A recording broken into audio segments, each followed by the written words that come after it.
ادوار كلهم اصدقائك، يعني اه نشوف احمد السقا صديق، اه محمد سعد برضو بتربطك بيه طبعا صداقه. صداقه. فالدور ورا دور، يعني كان ايه اللي شغلك في اختياراتك؟ لان برضو كان كله بيكبر، اه وفي كله بيوسع دوره شويه، وفي ناس طبعا بتبدا يبقى دورها كان صغير جنبك، بس تبدا تبني لنفسها شويه صح. عليه مع المنتجين.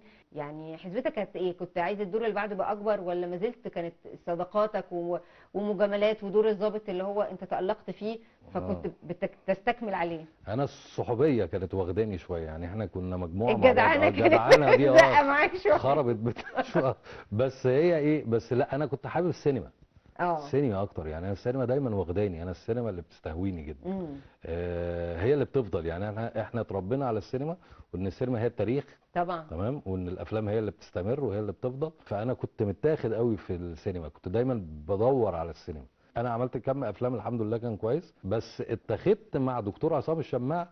وانا بحب دكتور عصام الله يرحمه وبحبه جدا يعني. تمام، من اول ما عملنا مسلسل نافذة على العالم ورحت مخطوف معاه بقى، لان هو اللي غير الجلد بتاع احمد. اه. تمام، عملت كوميدي، شخصيات كوميدي، امم. يعني بدايات الكوميدي كانت مع دكتور عصام في نافذة على العالم. اه. فان انا الاقي رد فعل الناس في الشارع في رمضان واحنا بنعرض نافذة على العالم ان هي بتقلد الكاركتر اللي انا عامله، اللي هو قبضايا، شخصية قبضايا ده. فدي كانت بداية الضحك بقى.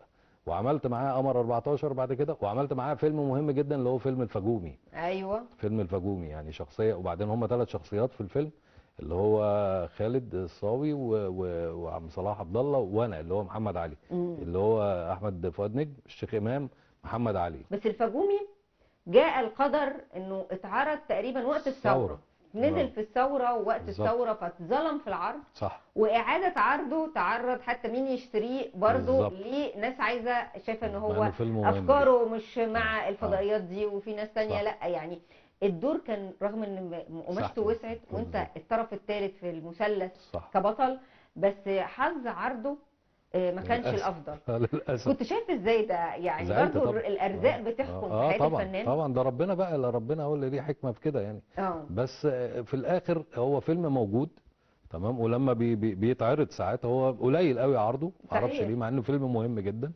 وشخصية مهمة وشخصيه وشخصية مهمه. جدلية وناس اه كتير بتحب. اه يعني طبعا فؤاد الفجومي، نجم احمد فؤاد ان نجم هو طبعا استاذ. القصة بتاعته اه ويعرفوا، وفيها تفاصيل فيها كتيرة تفاصيل يعني. كتير، والشيخ امام يعني كان امم. في موردين للشيخ امام واحمد فؤاد نجم زمان يعني. ففيلم كان مهم، انا كنت سعيد جدا بالتجربه، يعني ان انا عملت التجربه دي. وسعيد جدا لما دكتور عصام قال لي بص انتوا الثلاثه، هو انتوا الثلاثه في اه. بس اكيد احبطت لفكرة طبعا الظرف، لان هو كان ممكن ينقلك نقلة تانية جدا. في جدا في جدا على الاقل حجم الادوار. بالظبط. دي اللي فرقت شويه. بس انا ما بزعلش يعني، انا ايه يعني الحمد لله. اصل هو النجاح مش محسوب ان، اصل هي في حاجه ايه دلوقتي بقت او في الفتره اللي هي بعد كده التوزيع، واللي هو إيه، احنا عايزين فلان وبتاع، لو امم. ما نجحش فلان ده خلاص اتركن. اه. تمام، لكن الابطال دايما اللي هم اللي بيجوا الادوار اللي هي بعد البطل، تمام، دول اللي هو تلاقيهم موجودين في كل